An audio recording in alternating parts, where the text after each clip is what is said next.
Day, LA Dragon. Waluigi Day. Docky Darko with the game news. We got a console we wanna use. Come on in, Doc. Come on in, mate. Docky, Guys. how you doing? Yeah, great. Really good. I've had a great week of gaming. So it's always good when new games come out and they're different to what you've played before. And I think that's, it breaks up the monotony sometimes. Yeah, so what are you getting into now? Well, I've been hooked on Pokemon ZA. Oh, tell us more Pokemon about Legends it. ZA, which Yep. is just an incredible Pokemon game. Look, there's a lot that's wrong with it. I'll start with that because, graphically, it's abysmal. Really? I've seen the windows, they're flat. Yeah, the windows are all flat. Like they're JPEGs stitched to a 3D model, and they just look trash. Like Yeah. the whole city is meant to. It's based on Paris, so it's meant to be Yeah. this really vibrant, beautiful city, with a big tower in the middle of it, and for a lot of the gameplay, it feels really good, but when you're in this city and it looks as bad as it does, it sort of takes you out of it a bit. Beautiful And I think Paris in 8-bit. Yeah. yeah. Yeah. The character models are a lot better than they have been in the past, though. So I think that's a big deal. Like, you look fantastic. The Pokemon look better than they have previously, but not. I'm still looking for Detective Pikachu. You know the movie? Oh, yeah. I would love to have a game that was on that level.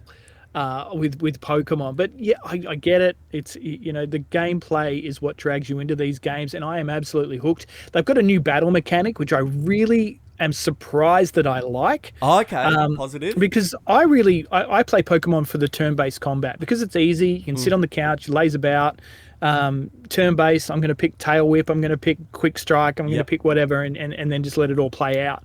But now it's all in real time, so you've got to dodge, your character needs to dodge attacks from the other Pokemon, but also your Pokemon, you have to give it directions to attack in real time. So it's a very different way of playing. It's a bit more like Xenoblade Chronicles. Like, if you played that, it's the combat's more in line with that, but it's I really like it. I thought I would hate it, and I am so surprised.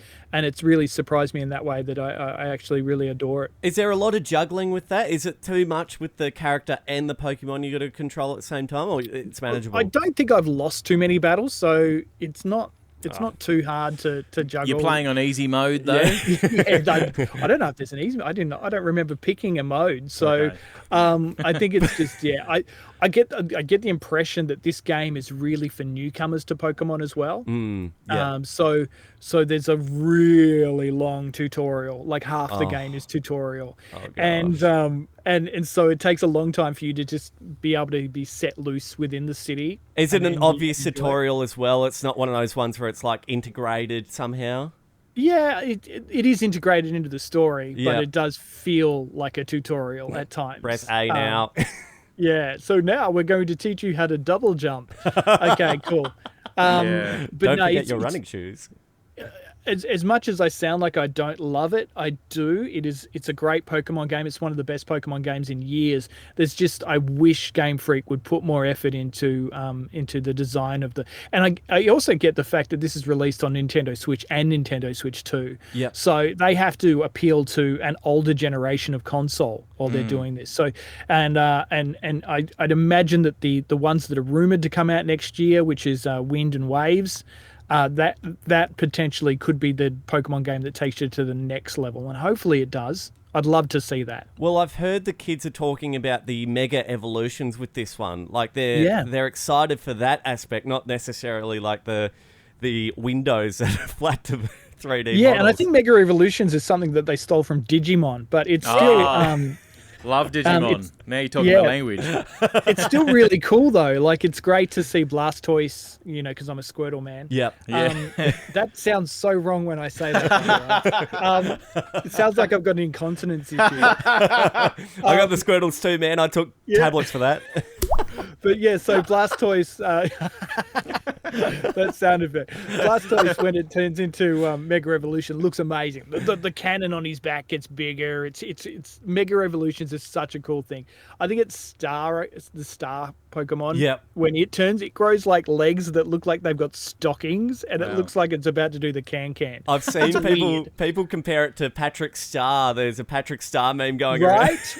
Yeah, it's very much in that vein. So some Mega Evolutions work, some don't. But I think overall, as a concept within the game, it's really cool. Yeah. It works really well. The story's fantastic. It drags you in.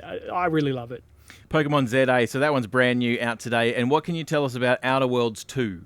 Yeah, Outer World 2 is brand new out today, and that's on Xbox Game Pass. Now, this is, of course, being a 2, it's the sequel to Outer Worlds. In fact, there's a whole advertising campaign that is absolutely hilarious about what they're going to do for the sequel, and they've hired all these comedians to do it, and it's very funny, worth watching.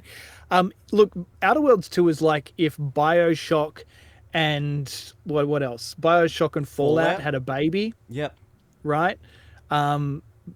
It's in that sort of vein. It's got this RPG element, but what I love about it, it's got that Borderlands 4 type humor. Yeah, it's real loose, isn't it? Yeah, it's real loose, and I really enjoy that. I think it's a great game. It looks fantastic.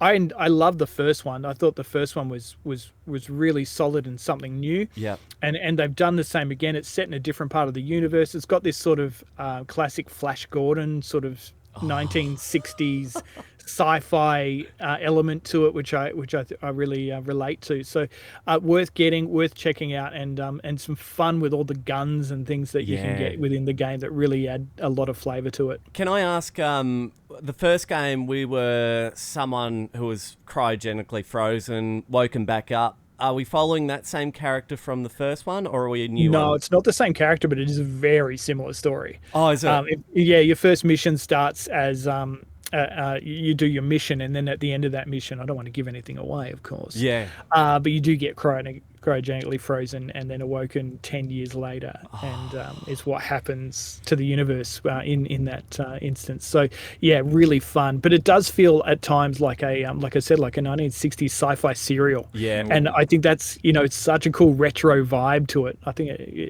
a lot of people are going to love it, and of course it's on Game Pass, so that's amazing. And if you've got Game Pass Ultimate and a big hole in your wallet. Well, yeah, isn't that nuts? It's a fresh game and it's straight on Game Pass. Yeah. It's I mean, right there. that's what I love about Game Pass. It's what I've always sort of praised about Game Pass up until the recent price hike.